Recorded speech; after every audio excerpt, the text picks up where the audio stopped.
भक्ति तो करनी ही पड़ेगी। ध्रुव जी महाराज के प्रसंग में मैंने आप लोगों को बताया था कि 5 वर्ष की अवस्था में उन्होंने भक्ति करके भगवान को प्राप्त कर लिया। यहाँ तक की कथा मैंने आप लोगों को सुनाई थी। आगे मनु जी महाराज के जो दूसरे पुत्र हैं प्रियव्रत,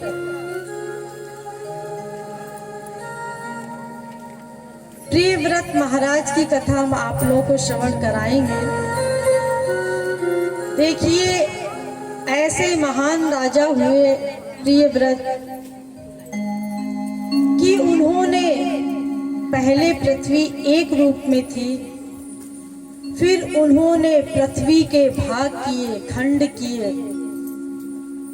तो उसको 7 भागों में बांटा।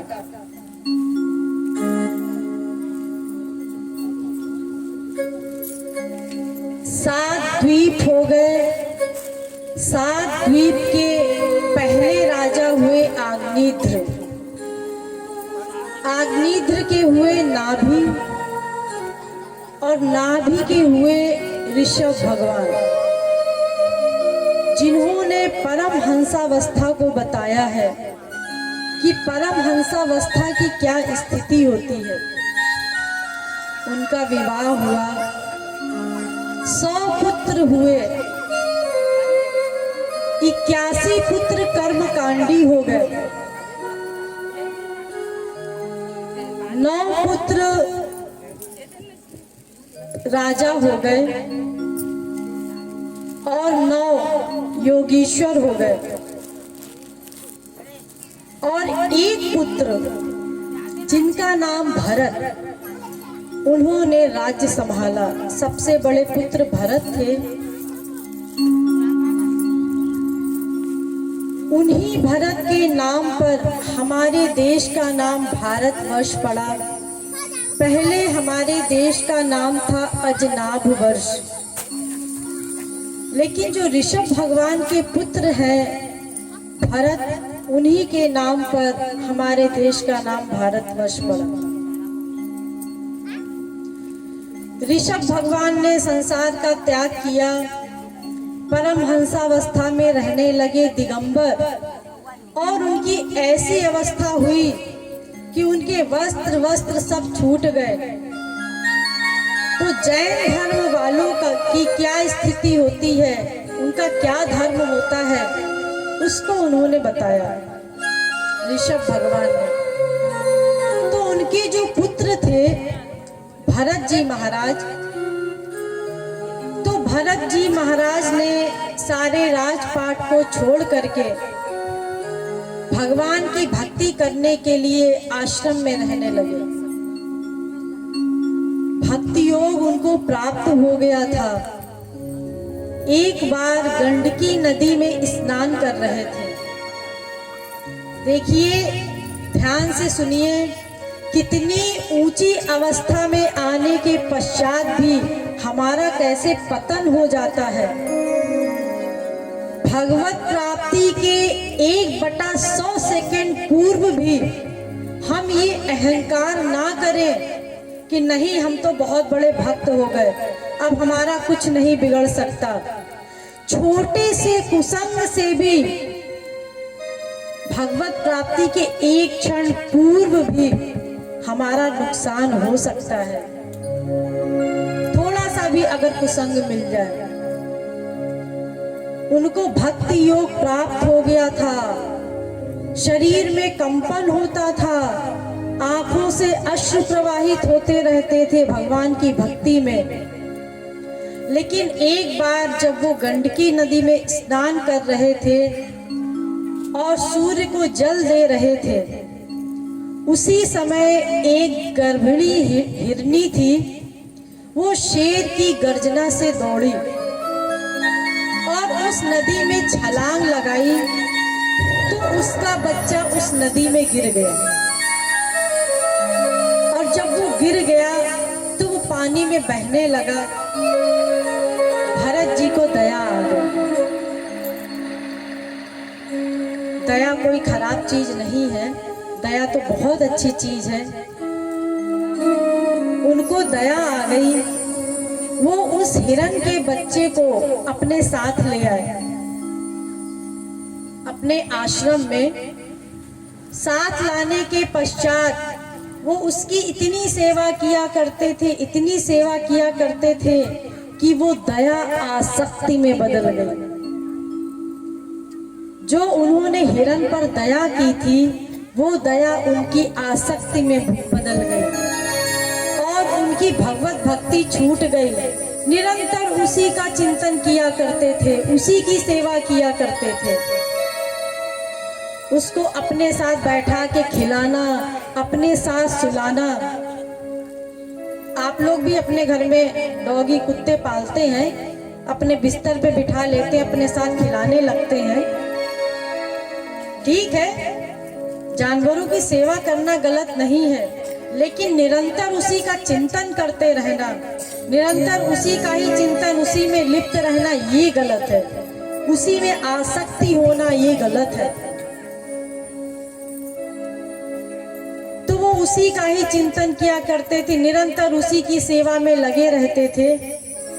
जब उनके प्राण निकलने लगे, उस समय भी वो उसी हिरण का चिंतन करते रहे और मरते समय अपने शिष्यों से कहा, उस हिरण को बुलाओ। और उस हिरण को देखते ही देखते, उसका चिंतन करते ही करते उन्होंने अपने प्राण त्याग दिए। और अगली जन्म में उनको हिरण की योनि प्राप्त हुई। देखिए, जिसका चिंतन करते हुए शरीर हम छोड़ेंगे, वही हमारा अगला जन्म मिलेगा। जिसका चिंतन करेंगे। यान्ति देवव्रता यान्ति प्रीतिम यान्ति प्रीतिव्रता, भूतानि यान्ति भूतेज यान्ति मद्या जिनोपि माम। गीता 9वें अध्याय का 25वां श्लोक। कहा गया है कि मरते समय जहां हमारा चिंतन होगा, मरने के बाद वही हमारी गति होगी। हम जिसका चिंतन करेंगे, किसी सात्विक देवी देवता का करेंगे तो स्वर्ग जाएंगे, राजसी मनुष्य का करेंगे तो मृत्यु लोक में आएंगे, राक्षसों का चिंतन करेंगे तो नरक जाएंगे, और भगवान और संत महापुरुष का चिंतन करेंगे तो भगवत धाम जाएंगे। अंतिम समय जहां हमारा मन होगा, वही हमारी गति होगी। तो पूरे जीवन हम जिस चीज का चिंतन करेंगे, वही अंतिम समय हमें याद आएगा। आप ये सोचें कि मरते समय हम राम राम कह लेंगे, तो ऐसा नहीं होता। मरते समय वही याद आता है जो हम पूरे जीवन याद रखते हैं। पूरे जीवन हमारी जिसमें आसक्ति होती है, वही मरते समय याद आता है। तो अगले जन्म में उनको हिरण बनना पड़ा, लेकिन उनको ये याद रहा कि हमने क्या गलती की थी। पूर्व जन्म का वो भूले नहीं थे। उसके पश्चात फिर उनको मनुष्य का शरीर मिला हिरण के बाद, तब वो जड़ भरत कहलाए। और जब उनका तीसरा जन्म हुआ, उस समय भी उनकी स्मृति बनी थी कि पूर्व जन्म में उन्होंने क्या गलती की थी। तो इस जन्म में वो निरंतर पागलों की तरह घूमते रहते थे। पहले ही उन्होंने सोच लिया अब हम किसी में आसक्ति नहीं करेंगे। घर वालों ने सोचा ये तो पागल है, उस पर ध्यान ही नहीं देते थे, लेकिन वो पागल नहीं थे। पागल सरीखा एक्टिंग किया करते थे। उन्होंने रहुगणों को उपदेश दिया है। रहुगण या रहुगण जो थे, राजा थे। एक बार क्या हुआ कि उनकी डोली जा रही थी, तो कुछ लोग उनको लेकर के जा रहे थे। तो जब उनकी डोली जा रही थी, तो रास्ते में एक जो चार पकड़ने वाले लोग होते हैं, तो एक व्यक्ति की कुछ तबीयत खराब हो गई। तो रास्ते में जब ये जा रहे थे भरत जी, तो इनको पकड़ लिया गया डोली पकड़ने के लिए। तो इन्होंने एक तरफ से डोली पकड़ ली और चलते जा रहे थे, उसको हिलाते जा रहे थे क्योंकि पागल की अवस्था थी नहीं, कर रहे थे। तो फिर उन्होंने रहुगणों को उपदेश दिया। क्या उपदेश दिया?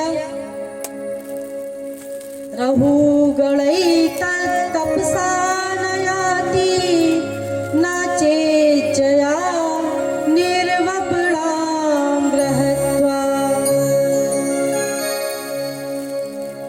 उन्होंने कहा कि हे रहुगण, जब तक कोई जीव वास्तविक संत की शरणागति नहीं करता तब तक उसका कल्याण नहीं हो सकता।